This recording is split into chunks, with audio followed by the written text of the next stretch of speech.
오늘 성탄주의를 맞아서 이 성탄을 거부한 사람들을 통해서 우리가 좀 반면교사로 삼고 또 새로운 도전과 은혜를 함께 나누기를 원합니다.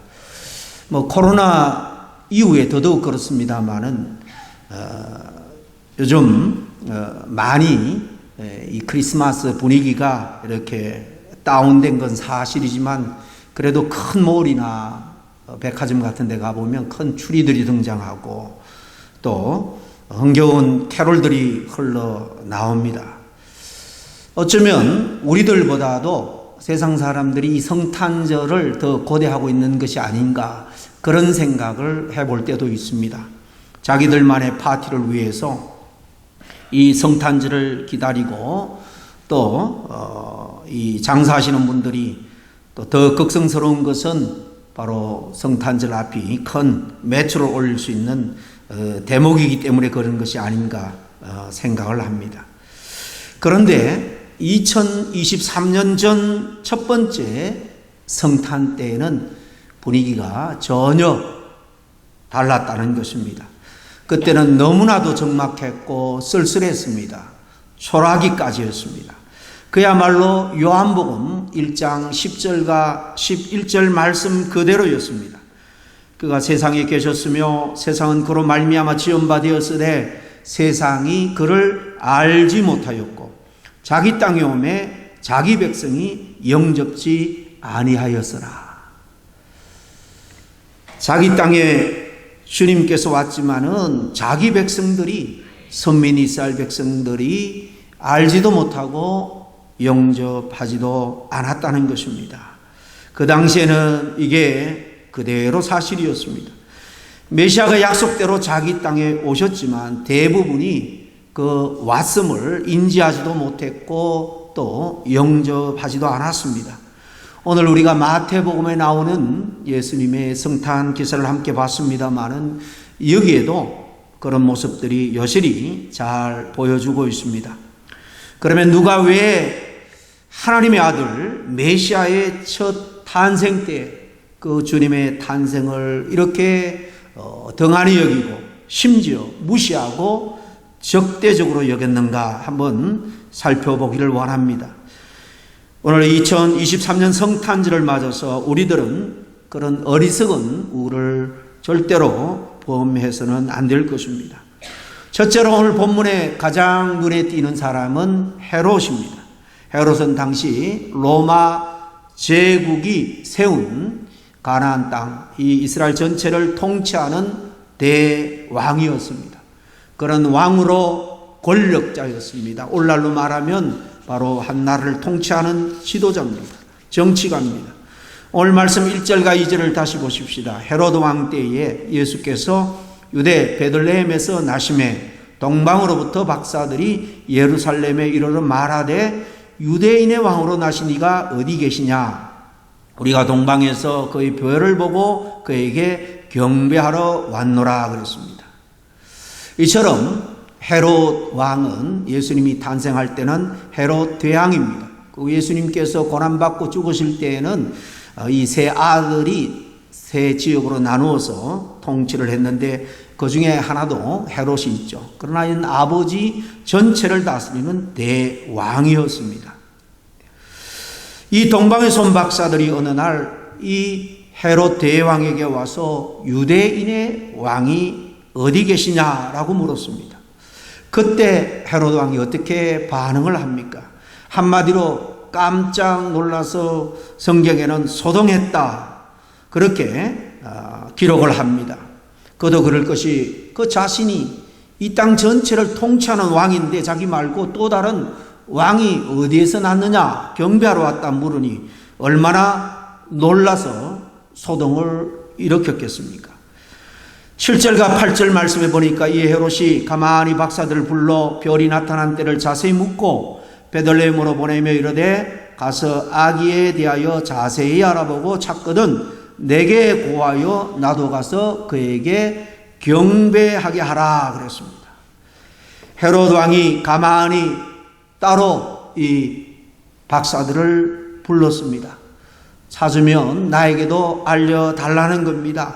나도 가서 왕으로 오신 그분에게 경배하겠다는 거죠.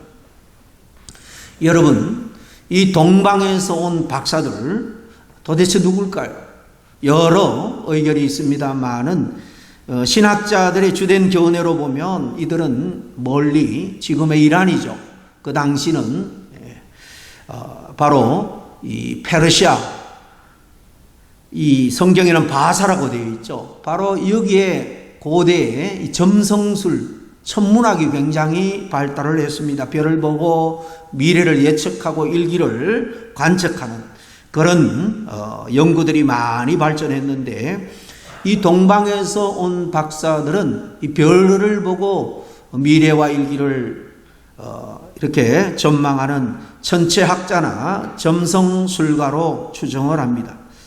그들은 무수한 별들을 관찰하다가 특별히 새로운 별, 특별한 환히 비치는 별을 발견하고, 이것이 이스라엘 사람들이 오랫동안 믿고 있던 장차 올 메시아를 상징하는 별이구나, 그렇게 확신하고 별의 인도를 따라서 그 먼 페르시아에서, 지금의 이란에서 이스라엘 땅까지 먼 길을 걸어서 여행을 왔다는 것입니다. 그 별이 왕으로 나실 분인 것을 상징하는 그런 별임을 믿었기 때문에 그 먼 길을 와서 예루살렘 헤롯 궁정으로 직접 이렇게 유대인의 왕으로 나신 네가 어디에 있습니까? 우리들이 그를 경배하러 왔습니다, 이렇게 말한 것입니다. 정말 굉장히 놀라운 일이죠. 이상하기까지 합니다. 이 고대에 이 페르시아 천문학자들이, 점성술가들이 특별한 별이 나타났는데, 이것이 어떻게 유대 땅을 다스리는 특별한 왕이 나타날 상징적인 별이다, 그렇게 믿고 왔을까요?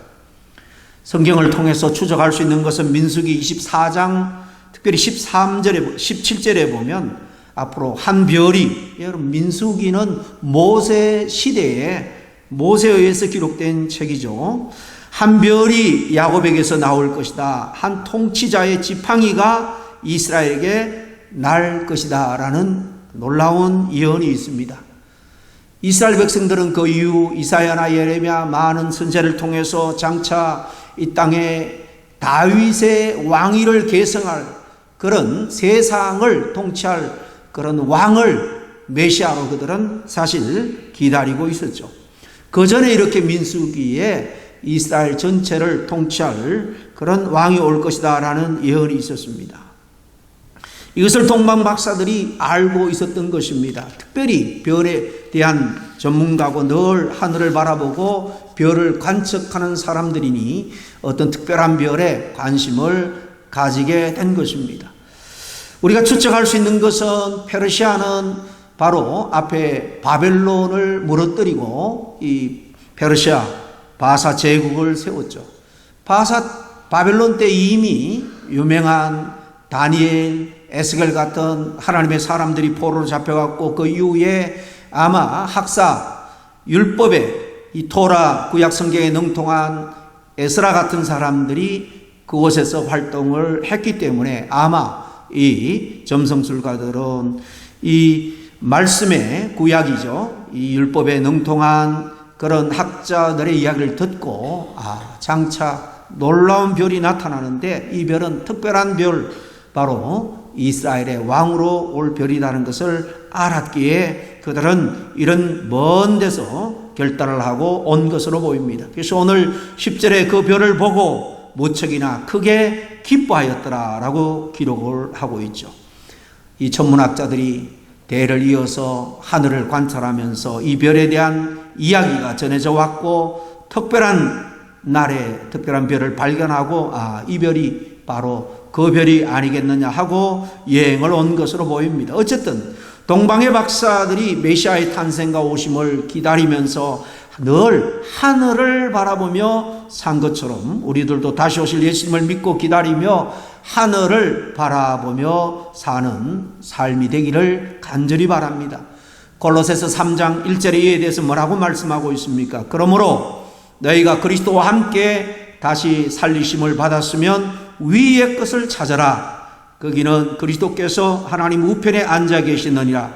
위의 것을 생각하고 땅의 것을 생각하지 말라. 그렇게 말씀하고 있지 않습니까? 바로 위의 것을 찾아라. 하늘에 계신 하나님, 다시 오실 하나님 우편에 앉아 계신 바로 주님을 고대하라는 말씀입니다.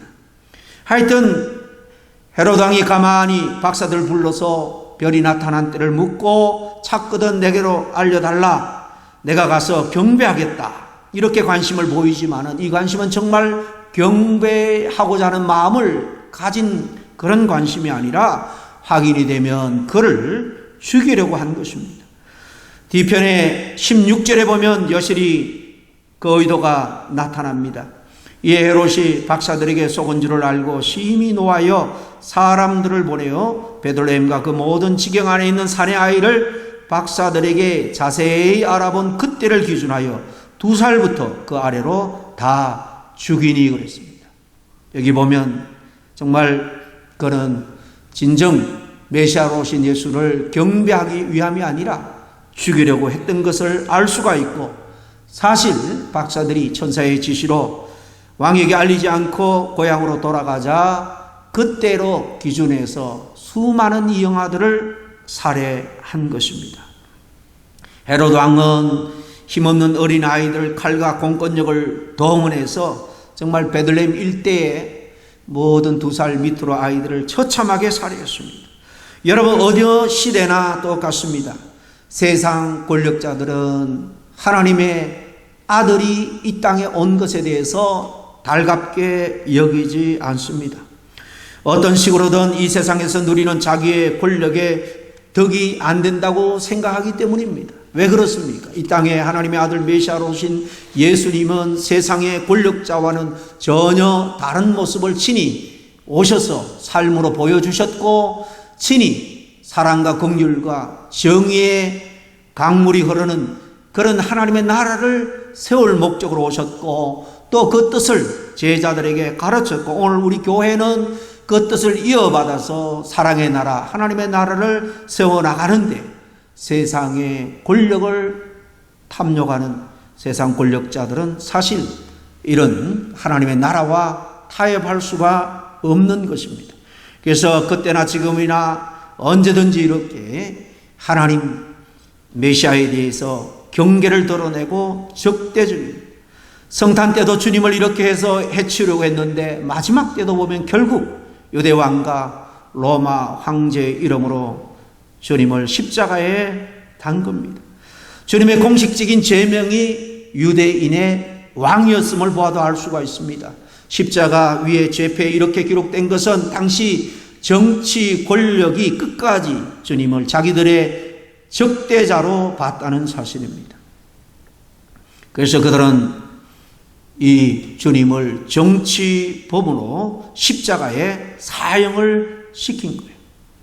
이후 로마는 300년 동안이나 혹독하게 기독교를 박해했습니다. 그리고 AD 313년 우리가 잘 아는 것처럼 콘스탄티누스 대제에 의해서 기독교 해방령인 밀라노 칙령이 반포되죠. 그 전까지는 기독교인들이 세상 권세자들을 피해서 지하 동굴 카타콤으로 늘 숨어서 그렇게 두려움 가운데 살았습니다. 정치가와 권력가는 항상 이렇게 우리 주님과 교회와 천적이었던 것을 볼 수 있습니다. 말로는 나도 가서 경배하겠다 하지만 속셈은 전혀 다른 것을 볼 수 있습니다. 어쨌든 해치우려고 그들은 노력하고 있는 거예요. 언제나 권력가들은 주님에 대해서 이렇게 안티 세력입니다. 적대적입니다.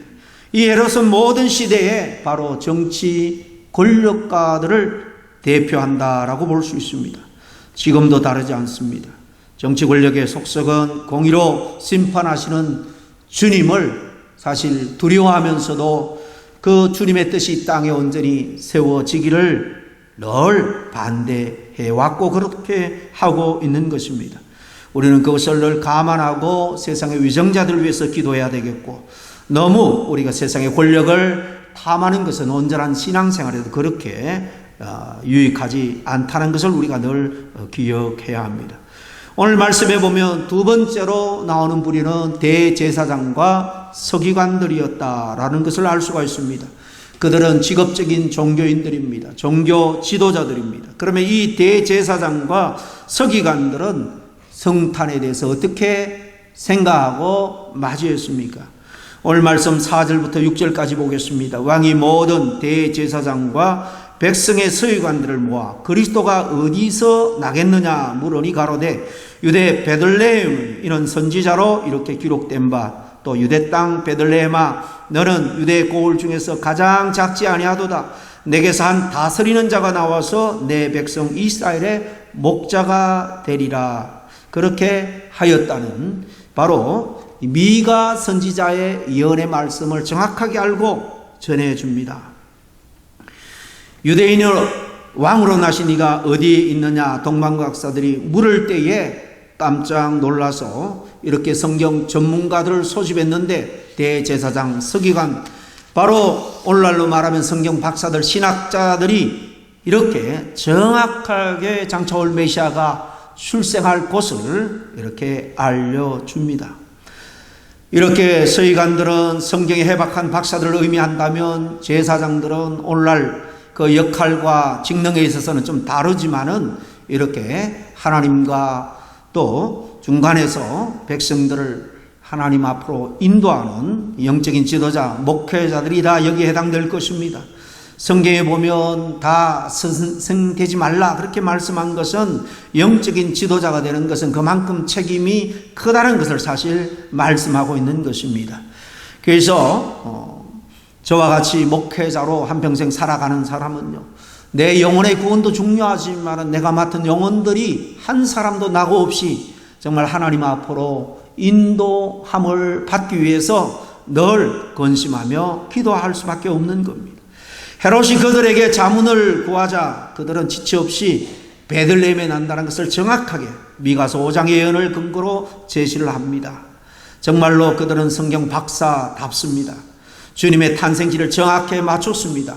문제는 알고도 그럼에도 불구하고 당장 그 베들레헴으로 달려가서 성탄하신 주님을 뵙고 경배한 사람은 한 사람도 없었다는 사실입니다. 그들은 남에게는 그리스도의 탄생지가 베들레헴이라는 것을 쪽지피처럼 그렇게 알려주면서도 정작 그들 중에 그 누구도 그곳으로 달려가서 경배하는 사람은 없었습니다. 철저한 위선자들이었습니다. 이것이 바로 직업적인 종교인들이 정말 빠지기 쉬운 큰 함정이죠. 타성해졌고 종교적 기득권에 익숙해지면 누구나 주님의 성탄에 무심해지거나 주님을 적대하는 세력으로 전락할 수밖에 없습니다. 아무리 전문적인 종교인이면 뭐합니까? 아무리 성경에 박식하고 그렇게 저명한 종교 지도자면 뭐합니까? 교만하고 완고해서 오히려 주님을 배척하고 그 성탄을 거부하고 배척하는 세력이 더욱더 될 유혹을 많이 받는다는 사실이에요. 우리가 복음서 전체를 보면 이 사람들이 주님의 가장 정말 집요하게 쫓아다니면서 적대했다는 것을 알 수가 있습니다. 항상 이 사람들이 권력에 주님을 고발했고 백성들을 선동해서 주님을 십자가에 못 박도록 유도했습니다. 주님의 십자가는 종교가들과 정치가들의 야합으로 이루어진 합작품이었다라고 말할 수 있는 겁니다. 어쨌든 주님의 성탄은 직업적인 종교인들과 또 유명한 성경 박사들에게도 환영받지 못했습니다. 여러분, 성경을 지적으로 많이 아는 것이 대수가 아니라는 것입니다. 정말 우리가 지정의를 다해서 말씀을 그대로 믿고 따르고 순종하느냐 하는 것이죠. 세 번째 부류는 오늘 본문에는 나오지 않습니다만은 여관집 주인이 어떤 결정을 했는지 여러분 잘 아실 것입니다.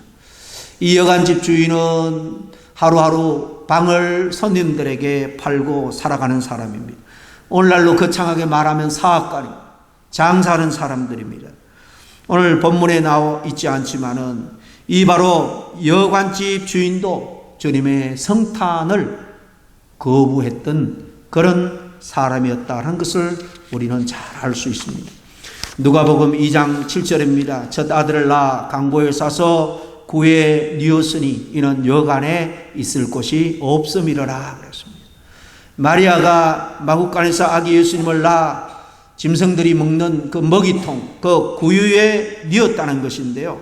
그렇게 한 이유가 오랫동안 바로 이 호적 때였기 때문에 많은 사람들이 여행 와서 방이 없었을 거다, 그렇게 추정할 수도 있지만은 저는 방이 찼다기보다는 방값이 너무 비쌌거나 웃돈을 얹어주지 않았기 때문이라고 그렇게 생각하는 것이 더 바르다 생각합니다. 왜 그렇습니까? 대목이 되면요, 방을 남겨놓습니다. 더 많은 돈을 주고 또 어떤 권세자가 올 때에 주인이 방을 내어줄 수밖에 없기 때문에 얼마든지 방을 얻을 수가 있습니다. 그런데 가난한 저 나사렛 어린 부부가 와서 방을 내달라고 하니까 몰골을 보고 내주지 않은 거예요. 그래서 그 이슬을 피하기 위해서 요셉과 마리아는 마구간으로 들어간 겁니다. 이 여관 주인은 모든 시대에 바로 경제적인 활동을 하는 사업가, 비즈니스맨을 대표한다고 볼 수 있습니다. 누구나 그렇습니다. 너무 돈벌이만 몰두하면 결국 찾아온 주님마저도 우리는 문전박대하게 되죠. 여러분 생각해 보세요. 이 베들레헴의 여관집 이 주인, 그가 알고 그러겠습니까? 너무 사업에 바쁘고 더 많은 이익을 취하려고 하다 보니까 주님을 그는 온전히 맞이할 수가 없었습니다. 성탄하신 주님께 방한간도 내려드리지 못하는 박절한 인간이 결과적으로 되고 만 겁니다. 돈 버는 것도 좋지만은 사업하는 분들이 이런 실수를 늘 우리가 염두해 두어야 됩니다. 자칫 잘못하면 돈 버는데 정신없어서 신앙생활에 시간을 내기에 좀 어렵다고 교회를 멀리하다가 점점 나중에는 주님을 거부하는 자리로까지 나아갈 수밖에 없는 거예요. 저는 그동안 사실 그런 분들을 많이 봤습니다. 심지어 참 큰 질병에서 하나님 고쳐주기만 하면 제가 이제 앞으로 주님을 잘 섬기겠습니다. 그런데요, 육신의 건강을 회복하니까 또 사업도 잘 되니까 사업하느라고 점점 교회에서 멀어지더라고요. 여러분, 이런 우를 절대로 범하는 그런 성도가 우리 교회는 한 분도 없기를 간절히 바랍니다. 마지막 네 번째로는 예루살렘 시민들입니다. 일반 백성들이에요. 앞에서 본 것처럼 헤로드 왕과 온 예루살렘이 듣고 소동했다, 그렇게 말씀하죠. 동방박사 세 사람이 곧 헤롯을 찾아간 것이 아니라 이 예루살렘에 들려서 이 사람들에게, 여러 사람들에게 물었던 거예요. 특별한 별, 너희들이 조상들이 예언한 바로 메시아의 별을 우리가 본 것 같은데 메시아가 온다면 과연 어디에 올 거냐, 아마 물었던 것 같습니다. 여러분, 주님의 성탄에 관한 정보를 사실 예루살렘 사람들도 잘 알았습니다. 모세오경 토라는 대부분 유대인 사람들은 그 당시에 다 외울 정도였습니다. 그렇게 그들은 메시아가 왔다는 이야기를 듣고 소동을 했습니다. 그러나 그들은 불과 4마일 정도 남짓되는 그 거리를 직접 찾아가서 경배한 사람은 없습니다. 그런데도 누구 하나 베들레헴까지 가서 성탄하신 주님을 뵙고 정말로 주님을 경배해야 되겠다, 우리가 아는 대로 천사의 지시를 받은 목자들 외에 일반인들은 없습니다. 우리가 잘 아는 시몬과 안나 두 연세 많은 분이 정말 주님께서 다시 오실 것을 기대하며 성전에서 늘 기도하며 기다렸던 그 노인 두 분 외에, 여러분, 성경에는 정말로 그들이 기다렸던 메시아가 왔지만은 다 거절하고 정말 결과적으로 문전박대하고 만 것입니다. 왜 그렇습니까? 이 군중들은 말 그대로 맹목적인 그런 백성들, 맹목적인 신앙인들, 대중이었습니다. 요즘도 그렇습니다. 성탄절이 다가오면 온 세계가, 온 지구촌이 소동을 벌립니다. 오늘은 성탄절 이브입니다. 대도시의 유흥업소마다 아마 사람들로 가득할 겁니다. 그러나 그 많은 사람들 중에 세상의 기쁨과 즐거움을 취하면서 과연 몇이나 성탄하신 주님을 진심으로 영접하고 경배하겠습니까? 성탄 시즌에 소동 버리지 않는 도시는 드물 겁니다. 그러나 정작 예루살렘에까지 가서 아기 예수님 그 탄생을 축하하고 반길 사람은 오늘날로 말하면 주님이 임재하고 계신 교회죠. 교회로 가서 성탄 축하 예배를 드릴 세상의 사람들 가운데 얼마나 되겠습니까? 예나 지금이나 이것은 사실이자 현실입니다. 맹목적인 그런 다수가 벌이는 소동에 우리는 휩싸이지 말고 세상 장단에도 춤추지 말아야 됩니다. 그들이 벌이는 소동은 성탄하신 주님과는 아무런 상관이 없는 거예요.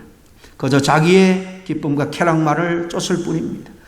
첫 성탄 때는 이렇게 권력과 종교가 사업과 온 이스라엘 이 시민들이 사실 성탄을 등한히 했습니다. 더 나아가 거부했습니다. 적대적이까지 했습니다. 지금도 여전히 겉으로는 나도 가서 경배해야 되겠다. 그렇지만 정말 성탄하신 주님을 찾아가서 진심으로 반기며 경배할 사람들은 그렇게 많지 않을 것으로 생각됩니다. 권력가는 권력가대로, 종교 지도자들은 지도자대로, 사업가는 사업가대로, 맹목적 다수는 그들대로 주님의 성탄을 부정한다지만은 문제는 우리가 신앙생활을 하고 있다는 우리들입니다. 자신들을 내려놓고 다시 한번 우리의 구세주로 오신 주님을 내 인생의 가장 높은 자리 중심에 다시 모실 수 있는 저와 여러분, 그래서 진심으로 다시 한번 그분을 경배하고 구주로 끝까지 섬기며 신앙적으로 승리하는 저와 여러분이 될 수 있기를 간절히 바랍니다. 동방박사들처럼 나의 보배압을 열어서 정말 예물을 주님 앞에 드릴 수 있기를 바랍니다. 동방박사가 드린 예물은 세 가지다라고 오늘 본문에 나오죠. 황금과 유황과 모략입니다. 당시 황금은 바로 왕의 그 권능을 상징하는 것이 바로 황금이었습니다. 이들이 황금의 보배압을 열어 바친 것은 이분은 우리의 진정한 왕이라는 것을 사실 의미하고 고백하는 것입니다. 유향은 성전 그 성막에서 제사장이 하나님께 아름다운 향기로 드리는 바로 향료입니다. 다시 말해서 제사장들이 이스라엘 백성들을 위해서 하나님 앞에 드리는 제사의 가장 중요한 그 아름다운 기도, 아름다운 그 분향입니다. 다시 말해서 이것을 그들이 드린 것은 주님께서 하나님과 우리 사이의 중보자 역할, 중간에서 우리를 하나님께로 끝까지 인도하시는 분이다라는 것을 사실 고백하는 그런 상징적인 의미가 있는 것입니다. 모략은 당시에 시신을 장례하기 전에 시신을 잘 이렇게 닦고 바르는 그런 방부제 역할을 하는 거죠. 주님의 죽으심과 부활을 위한 선물이었던 것입니다.